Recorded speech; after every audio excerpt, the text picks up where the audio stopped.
It's Friday night. It's the preview show. It's the No Nay Never podcast.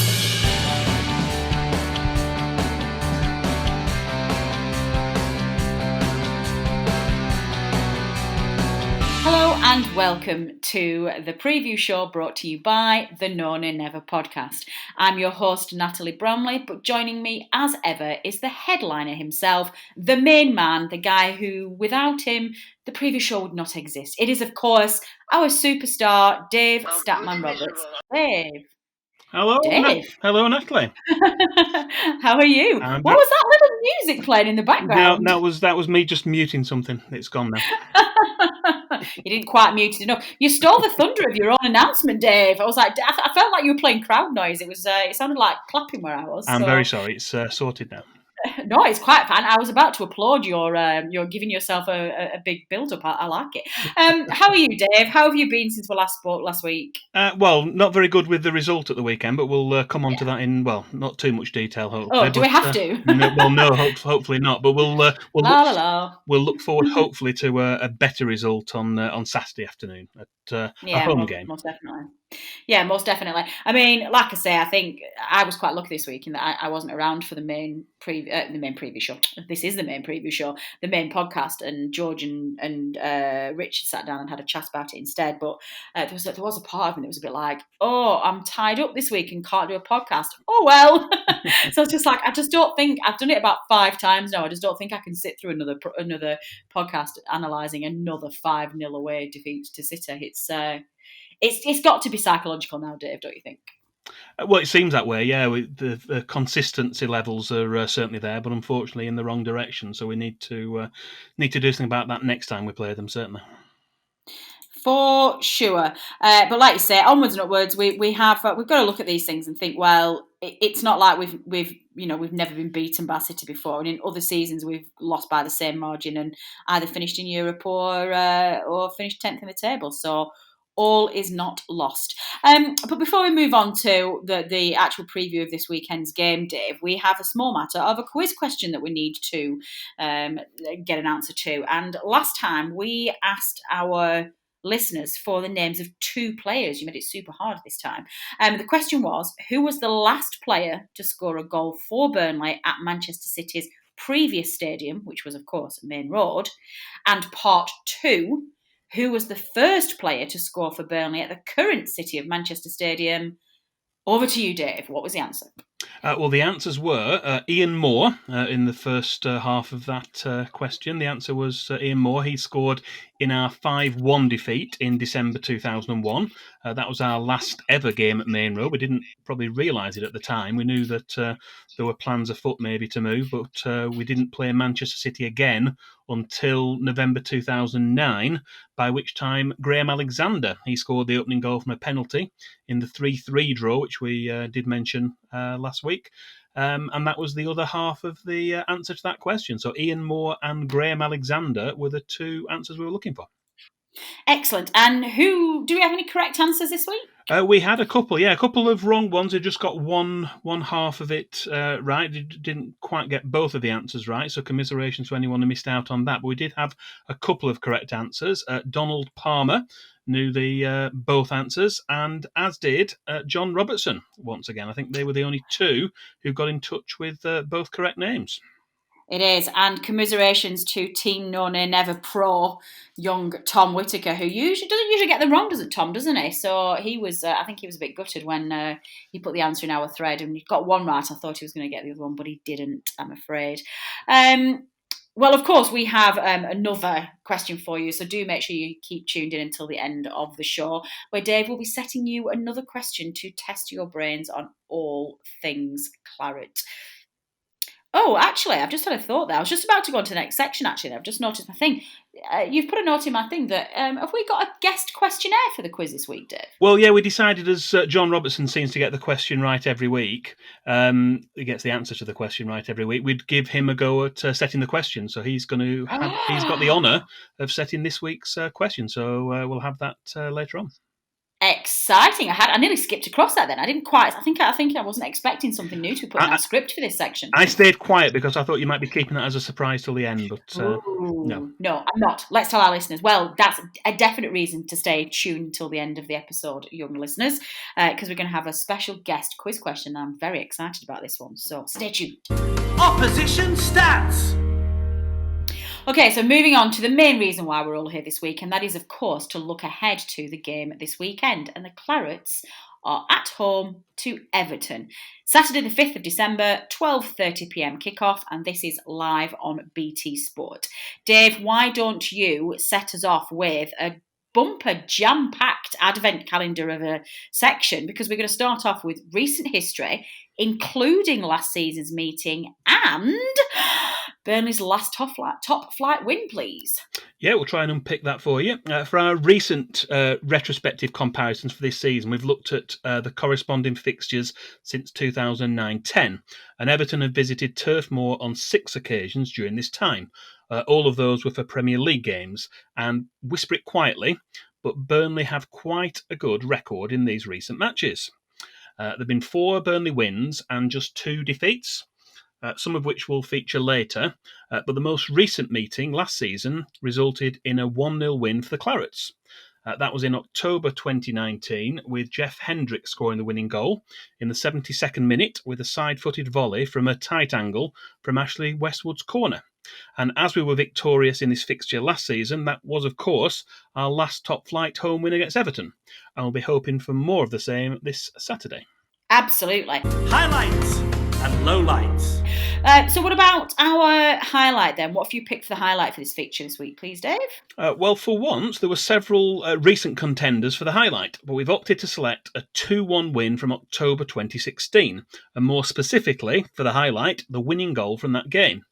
Sam Vokes had given Burnley the lead late in the first half. We like to get Sam Vokes in every week if we possibly can. That is the 3rd week running that we've had Sam Vokes mentioned. Dave, you are spoiling me. You're turning into my absolute hero. Love it. It's going to be a theme. We're going to try and get that in every week. He scored after the ball was parried to him. He sloshed away from close range. But Yannick Bolasie equalised for Everton just before the hour, and it looked like the match might end in a 1-1 draw. That was until the final minute. Johan Berg Gudmundsson's shot struck the crossbar, but rebounded back to Scott Arfield, who managed to keep his shot down and fired in the winning goal to earn all 3 points. And I'm sure you'll agree that's a worthy selection for this week's highlight. Absolutely. Always a worthy selection for anything that's got Vokes in it. Well, we need to dampen the mood a little bit because we all got a bit excited there. I think we need to dull it down a bit. And what have you chosen for our low light? Well, this week's low light also happened to be the low point of Burnley's 2018-19 season. But thankfully, it was also a turning point as well. After we'd finished 7th in 2017-18 and qualified to play in the Europa League preliminary knockout stages, our start to the 2018-19 season was a difficult one. Everton were the visitors to Turf Moor on Boxing Day, which was the 19th league game of the season, and so marked the halfway point of the campaign. Our visitors took all 3 points back to Merseyside with an emphatic 5-1 win, leaving many Burnley fans scratching their heads, wondering how the team could turn things around. We'll spare you all the details from the game, other than to say it was the last Premier League appearance for Burnley for goalkeeper Joe Hart, although he did make 3 more appearances in cup competitions the following season, and it was actually the only Premier League appearance for Burnley for central defender Ben Gibson, although he did actually score our goal in the game. And again, once again, he did appear later in cup ties, but never again in a Premier League match.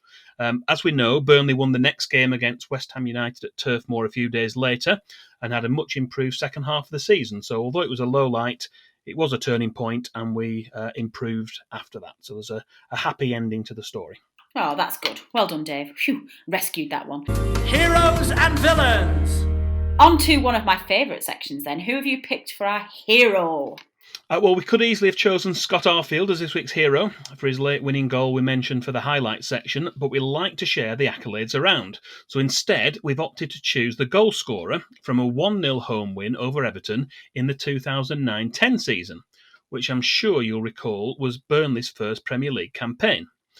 That player was the same one who scored the vital goal in the playoff final to defeat Sheffield United, so just about everyone will know that it's Wade Elliott. Um, in, th- in that season, after losing 2-0 at Stoke City in the opening league game, we enjoyed a magnificent 1-0 win over Manchester United at Turf Moor in midweek, thanks to Robbie Blake's thundering volley. And this match we're talking about now against Everton was played the following Sunday after that.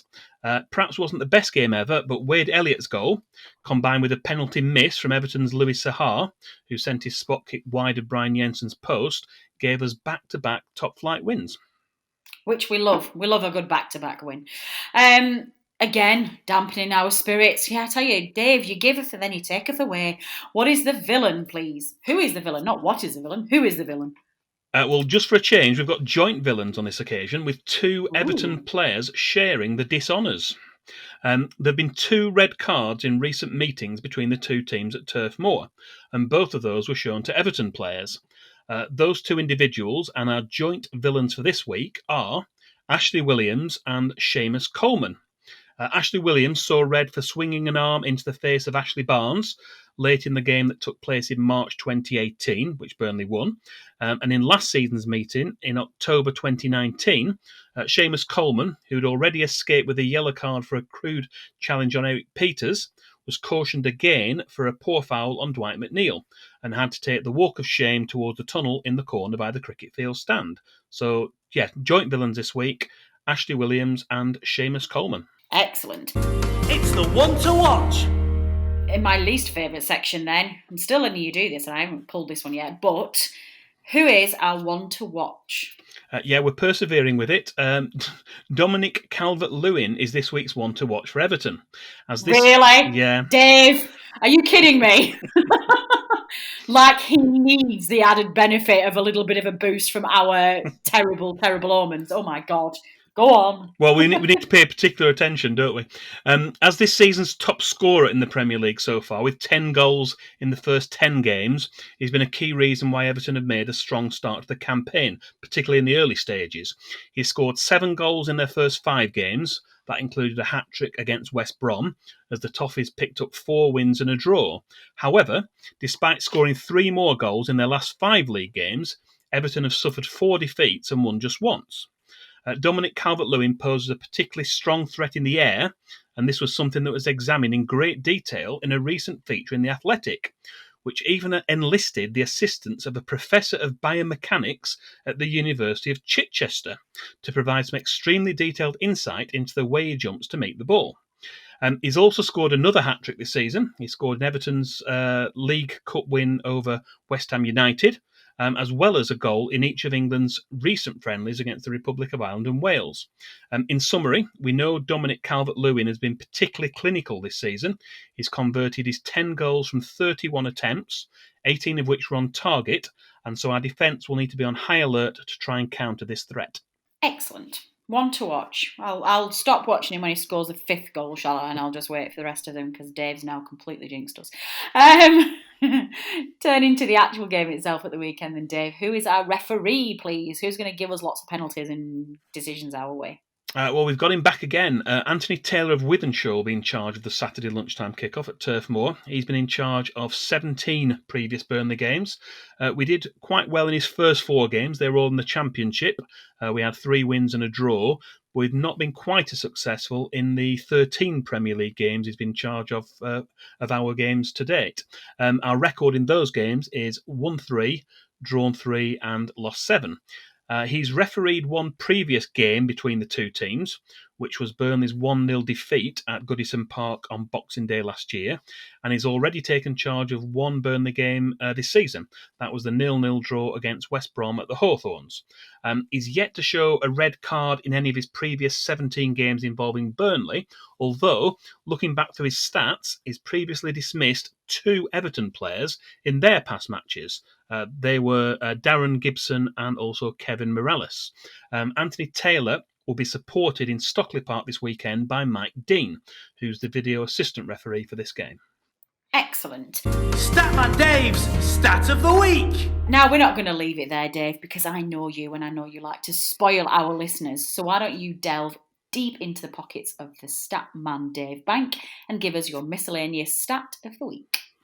Well, I've cheated again. I've got 2, so we'll do them one by one. Of course you have. Of course you have. Stat number 1. It's been Okay. over 45 years since a match between Burnley and Everton has ended in a draw, including all of the 12 Premier League matches, home and away, which have taken place so far. The last draw involving the two teams was a match in the old First Division in August 1975, which took place at Turf Moor. After a goalless first half, Ray Hankin scored for Burnley, but David Smallman equalised for Everton shortly afterwards, and the score remained 1-1. So that's our first stat. And our second stat, and one that's come up in the media a little bit this week as well, Saturday's game will also be Sean Dyche's 200th Premier League game in charge at Burnley. Last weekend was his 100th Premier League away game, and this weekend's game will be his 100th Premier League home game. For anyone who's interested, from his first 199 Premier League games, Burnley have had 59 wins, 49 draws and 91 defeats. Burnley has scored 195 goals and conceded 282 in those games. And during this time, the most wins against any other club is 6 against Bournemouth. Excellent. That is a good stat. I like that. Now, before we obviously move on to myself and Dave having a quick look at the Everton game, we did manage to speak to Matt at the Blue Room to give us his thoughts ahead of the weekend's fixture. Over to you, Matt. Opposition view. It's Matt from the Blue Room here, just giving an Everton preview for the No Nay Never podcast. Difficult one for Everton, this really, to know quite where they stand going into this game. The season's sort of been muddled into 3 different parts for us. There was that excellent start when they won 7 games in a row in all competitions, and everyone got very carried away, as we probably should have done at the time. And then, of course, there's the international break, and after that, where things unravelled a little bit when Robertson was suspended, 3 defeats in a row against Southampton, Newcastle and Manchester United. And then since the most recent international break, where Everton came back and looked really good for a half against Fulham, before eventually clinging on and winning 3-2. And then the game last weekend against Leeds United, which was just a bit of a mad football match, truth be told, and one of them where it felt as though fine margins were going to define the game, and Everton missed their chances, Leeds missed a lot of their chances, and ultimately a moment of brilliance for Rafinha decided it. So difficult to really take much from that one. But I think what Carlo Ancelotti will be looking to do going into this game against Burnley will be to add a bit more balance to the side, because Everton look as though they're going to be without Seamus Coleman at right back. They'll definitely be without Luca Dean at left back. And without those two in the side, I think what the manager's done is sort of been prompted into trying to change the system a little bit too dramatically, or bring in players from different positions to play in those wing-back positions who don't really suit the roles. So Alex Iwobi, having done quite well against Fulham at right wing-back, went to left wing-back against Leeds, and then Tom Davis, who's a central midfielder, of course, came in and played at right wing-back. So it just didn't really feel right and balanced and fluid against Leeds United as a result of that. So that's something I'm looking for Everton to improve on against Burnley. The weaknesses in this side, before we go on to speak about the strengths as well, is the defence. Everton have been really porous at the back since the opening day against Tottenham, and apart from the Leeds game last week, they've conceded 2 or more goals in every Premier League game they've played. And while at times that's been okay because they've scored 3, 4 or 5 in matches where the attack doesn't quite click, as it didn't against Leeds last week, you can get punished for that. So I'm not entirely sure what's going to go on from a defensive point of view in that regard. I think Michael Keane's a shoe-in to start. Maybe Yerry Mina will come back in for his aerial presence as well, obviously, to try and cope with someone like Chris Wood and Burnley's set-piece threat. But Everton's main strength is obviously going forward. And the last couple of weeks, Richarlison and James Rodriguez haven't completely fired on all cylinders, but they've had spells, certainly in that Fulham game, they both had spells where they were really on it and they took the game away from Fulham in that time. I think when those two are on it, and Everton progressed the ball well into the final third, when they create a lot of chances, then Dominic Calvert-Lewin's been the man to stick the ball in the back of the net. Obviously, top scorer in the Premier League as we start the weekend on double figures already. He's come along so much, and I think it's going to be a really interesting test for him against Burnley's defence, because I think the lads that Burnley will have at the back are physical. I don't think they'll take his backward step in regards to how aggressive they are against Calvert-Lewin.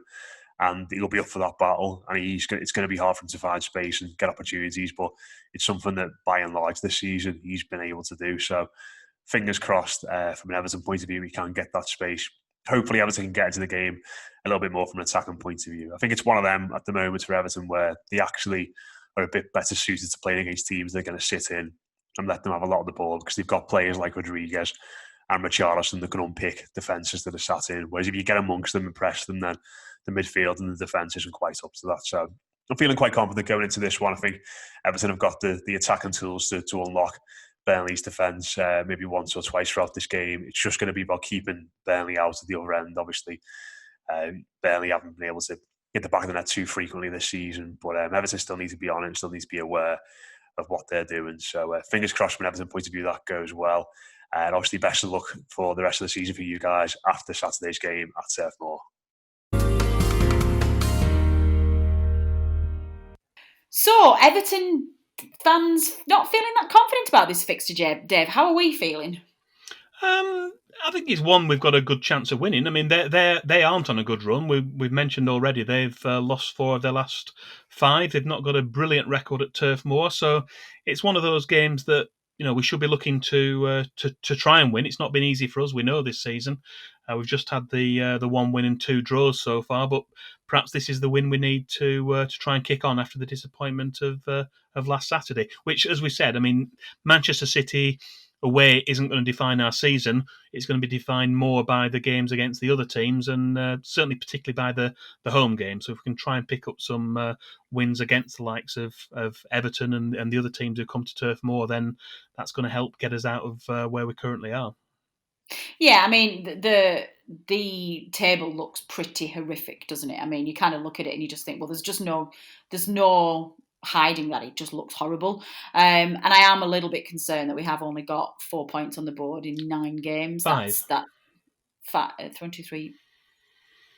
We've had a win and 2 draws. 5, yes. Yeah. Of course, I forgot about it. I was like, who's the other draw? I was like, oh yes, of course, it was the West Brom game, wasn't it, at the beginning? Yes. 5 points out of 9 games isn't that great, and it's very much relegation form at the moment. Now, luckily, we've got enough games to play, but we've got to start winning. And unfortunately, because we've been dropping points around some of the teams we were hoping to be around. Games like Everton at Turf Moor, we've got to try and pick up some bonus points, otherwise we're going to run out of winnable games. So that said, the 2 games before City, we were. Obviously, I thought Palace, we were great. I enjoyed that Palace performance, and there was a lot of spark in the Brighton game as well. So I think if we put in a performance more like Palace than we did City, I think we've got a good chance of getting something from this game. I really do. What's your prediction with that in mind, Dave? I'm going to be confident. I'm going to go for a 2-1 win. Dave, I love it. I'm going to go for a 3-1. I'm going to be really ambitious. I'm going to say 3-1 because I think we're starting to look positive again, and I think 3-1, I'm going to say. So excellent. Well, listen, guys, what do you think we're going to do? Hopefully you'll all be listening to this before the early kickoff at the weekend, so don't forget to get this in and make sure you tune in early. If you've got a score prediction or you've got any thoughts about how you think we'll perform or even line up at the weekend, you know how to get in touch. Drop us a tweet at No Nay Never or email us at podcast@nonaynever.net. Fantasy Premier League update. Okay, second half of the show, Dave, we are going to be looking at the No Nay Never Fantasy Premier League. Game week 10. What happened? Well, yeah, as you just said, we've now had 10 completed game weeks, and last week in particular resulted in quite a lot of movement towards the top of the No Nay Never Fantasy Premier League table. The top scorer in the No Nay Never League for game week 10 was Matthew Campione with 78 points, which lifted him up to 35th place in our league. And in terms of the top 5, as I say, there's been a little bit of movement in there. Going in reverse order, in 5th place, down to 5th place, is Graham Jennings on 621 points. Level on 621 also, but ahead on a tiebreaker, must be on last week's score, I think, is Charlie Binns. That's moving up to 4th place. We've got Ursay in 3rd place on 635 points. Craig Smith is a climber up to 2nd place with 642. And David Miller is a non-mover. He's still number 1 with 646. But you will notice that gap has closed considerably. I think he had a lead of around about 30 points last week. He scored 45 for the week, although he's still top. that gap has closed right up. So there's not much separating those teams at the top of the table now. No, and I've noticed my girl Joanne's dropped out of the top 5, so I'm displeased with that. Yeah, there's a lot of movement in that top 10. I think it was quite close, wasn't it, from second down to maybe 8th or 9th. So that's probably why. Excellent. Well, she'll be back. What about you and me, Dave? What are we up to? Well, you're a non-mover. You're still in 238th place. You got 40 points for the week, and you're on 401 overall. My team went up 3 places from 132nd to 129th with 48 points for the week. I've got to 520 overall. And Richard Steele is still the only one of the No Nay Never podcasters in the current top 50. He's currently in 44th position and beating the rest of us. Excellent. So what about, generally speaking, the team of the week then? What's happened with that? Well, no one will be surprised to hear that there were no Burnley players making it into the Kings of Game Week 10, although not surprisingly, there were some Manchester City players in there.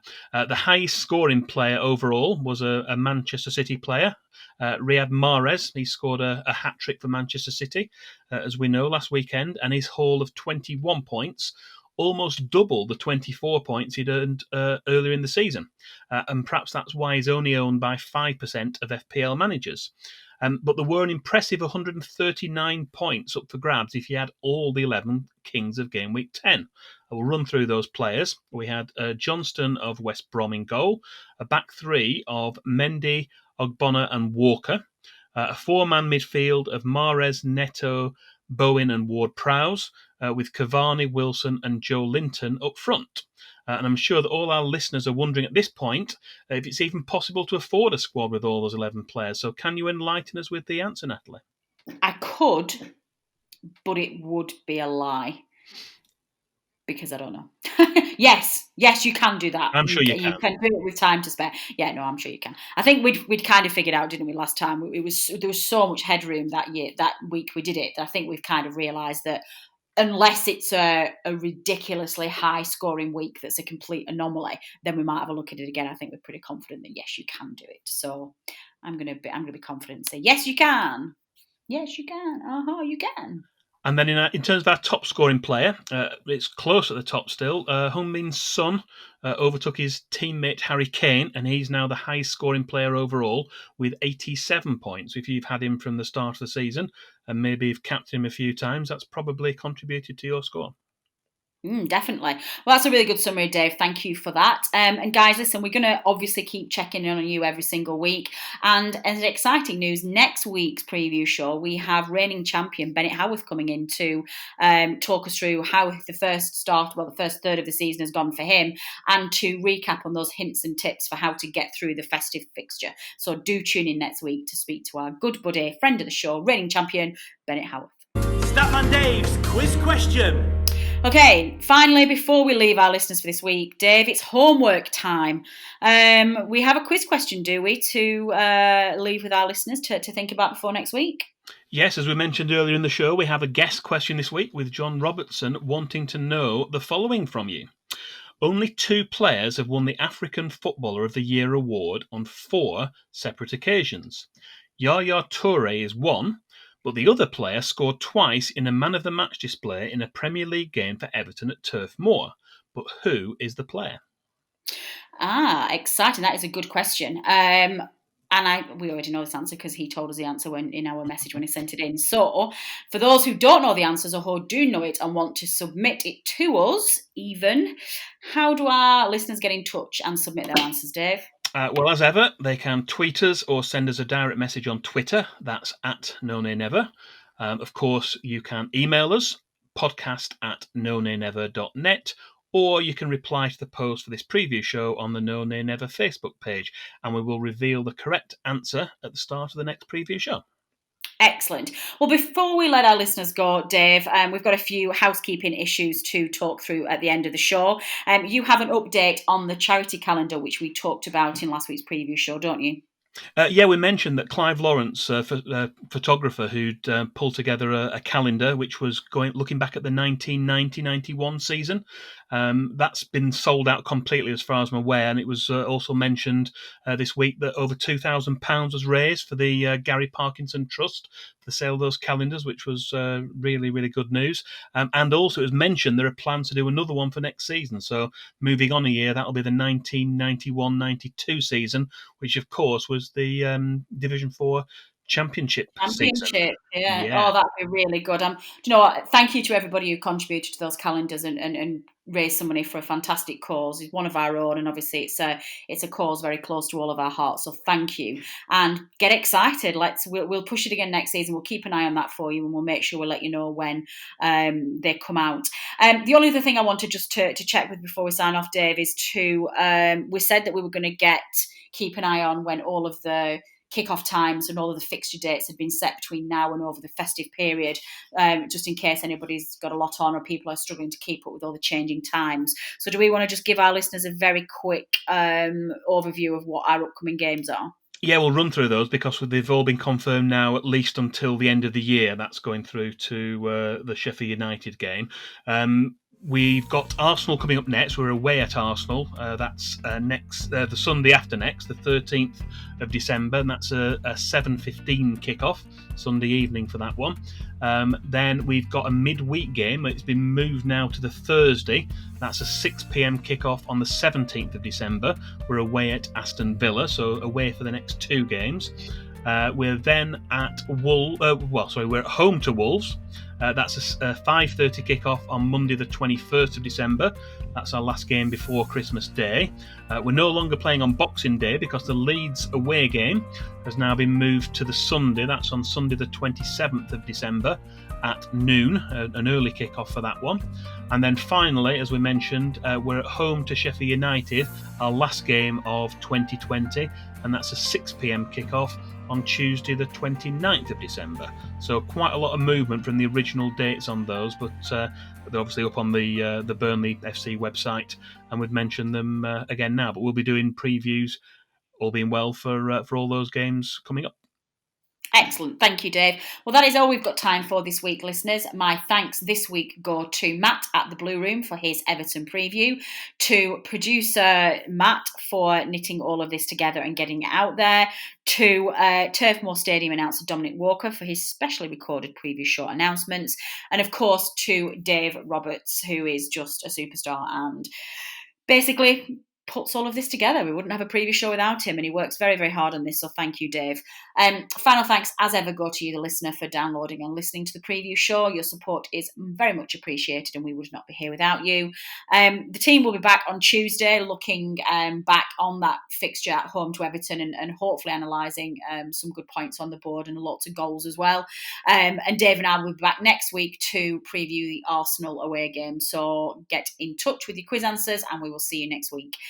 In the meantime, take care of yourselves, wear a mask where you can. The end is nigh. We've got some great news about this horrible pandemic this week in terms of a vaccine, so we can start to get a countdown to the end of this. Take care of yourselves, take care of your loved ones, and if anybody's feeling isolated in this really difficult time, the Known and Never lines are always open. Get in touch. We'll be happy to chat through or just keep you company or do our best to cheer you up. This has been the preview show brought to you by the Known and Never podcast. Until next time.